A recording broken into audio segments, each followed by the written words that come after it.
But dito sa Pilipinas, pag wala kang, lalo kung wala ka ng pera, at tapos wala kang follow-up, yung mga mayaman na mga agrabyado, they can finance the police operation and they can get justice forthwith, maybe immediately.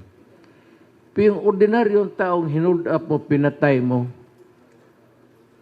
wala na yan. Kaya, magprangkahan, alam ko maraming pipiyak dito. Kung makinig ako sa inyong mga ulul kayo, walang mangyari sa bayan. Kung nakinig ako dito sa mga rule of law, mga ganon, walang mangyari sa Davao. Hanggang ngayon, Davao will be crawling and maybe rotting. So, mamili kayo. No, presidente ako, nabi ko, lalo ng mga foreigners, anak ka ng but what divine right na pupunta ka dito sa bayan ko, then you fuck with drugs and kill my people.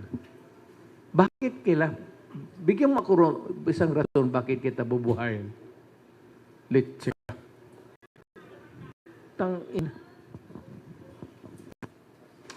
Bigyan mo akong rason. Kriminal ka. Drugista ka. Ginawa mo yung gunggong yung mga bata. Bigyan mo ako ng rason bakit bubuhayin kita. Ay, sabihin mo, yung due process, hanggang kailan ako maghintay.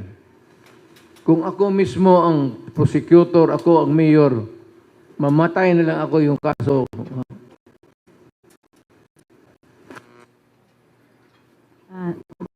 Alam ninyo, alam ng Pilipino, ganon ang sitwasyon natin. Huwag na tayo magbulahan.